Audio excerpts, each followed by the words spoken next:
Hi there, I'm Brett from the Center for Crop Diversification at the University of Kentucky, and the most common question I get is, how do I price my products for a farmer's market? And I just wanted to show you a couple of resources to help get you started in that process, where I would go first. So I'm going to show you two different places today. One is the Center for Crop Diversification's price reports, and you may be familiar with those. I'm going to show you a couple of places you might want to look within those. And then also the USDA Ag Marketing Service has some really great helpful information to give another data point to help us figure out appropriate retail pricing. So I'm going to hop into the browser here, and I'm just going to search for UK Center for Crop Diversification. And that'll be the first thing that pops up here, and we go to the site.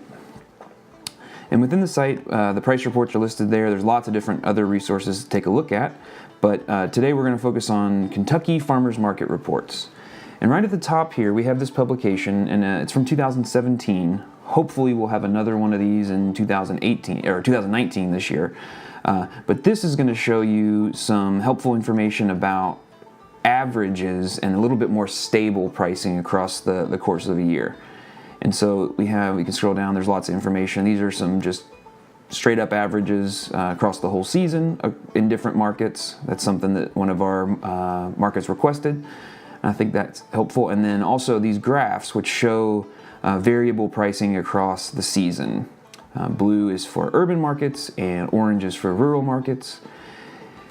And you could just use this to get a sense of how seasonal prices fluctuate, what the ballpark price is for Kentucky farmers markets, and I think overall it can be a pretty useful way to get started in thinking about the price. The other way to go about this is to go to the actual weekly prices, which is in our down here. The 2018 prices are still posted because we don't have anything new from 2019 yet. And then down here you can also view the archived reports. A couple things to think about when you're looking through these. So let's open up in July here. Make sure that you're choosing markets that are similar to what your market would be. So if you are in a county of 10,000 people, don't go and look at Lexington prices and think that that's okay, perfect, we've got it fixed. It could be that the prices are exactly the same in those two places, but that's just one thing to think about. And the other is time of year. Early prices can be a little higher in some cases. Middle of the season, when lots of people have had plenty of BLTs or plenty of sweet corn, the prices there can go down as well. So just don't get too hung up on some of the higher or lower prices. Really look for some other similar markets and the right time of year. So those resources are available, and really it's as simple as going through and taking a look and maybe writing some things down or adding them to a spreadsheet as you're thinking about what the price should be. The other resource I want to show you, we'll go back to Google here, is the USDA Ag Marketing Service. And so I'm going to type in here USDA AMS Specialty Crop Retail. You can see that I look at these pretty regularly. And so this is just within, it's a service of the USDA, and what they do is they're showing us retail prices that are advertised at grocery stores. And so under specialty crops here, if you made it to the main page, you would just click specialty crops and it would take you to this page. And you go down here and there's terminal markets, which we use a lot, and there's another number of other ones that we use to varying degrees, but the retail markets here are the one we want to click on for now. This is going to take me to a little portal, and what it'll allow me to do is go into these different commodities. So right now it's showing everything, and the date range is just relatively recent here. But like, let's say for instance we wanted to look at lettuce. If we want to look at lettuce, we go into the commodity list here and see it's selected as retail, which is what we want because that's going to give us retail prices. And we're going to scroll down and we'll see that lettuce, there's all kinds listed here. And let's say we just want to do, for the sake of this, we'll do red leaf lettuce.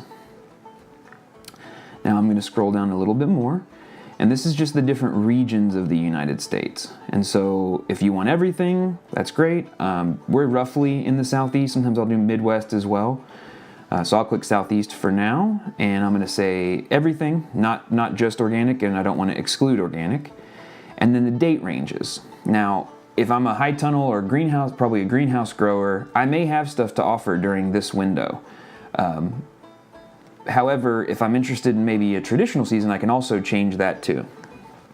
So I can select a date range, and for right now, I'm going to go maybe May 1st of 2018 through, let's say 2018. Let's say June 29th. And do I want to compare to the previous year? Yes, I would like a little extra data to give me a sense if last year was crazy or weird or different. So I'm going to say yes. And then I'm just going to click submit. And so what this is showing me is just the red lettuce, leaf red lettuce prices in the Southeast US across that window. And so these prices are from early May, a lot from June here. This is one of the less popular crops on this, so it's easier because the data is a little bit simpler and easier to manage because there's not pages and pages of it. So here you can see if it is organic or if it's not, and you can see, pay attention to the unit because the units will change. So in this case, each, so that would be a per head, was $1.50 per head in a retail outlet. So these are based on advertised retail prices from retail outlets like grocery stores or other things like that. So what I would do here is I would probably make sure everything that I'm looking at makes sense. Let's pull another one with a lot more. Let's say cucumbers, and let's say June 1st. This is just, you could just play around with this. June 1st through July, well, let's go the whole summer. September, well, let's just say September 1st for the sake of the exercise. And do I want to compare it? So here's the last year price in last year stores. And so all I'm going to do is hit submit here. And it's going to show me cucumber prices.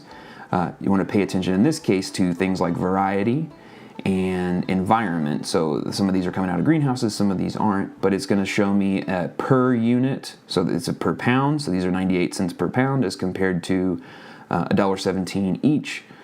And this is just going to give you another data point as you consider your pricing. You always want to make sure that you're remembering to account for things like your own costs, whether your consumers demand that product or not, and that's going to really dictate how and where you decide to go with your marketing.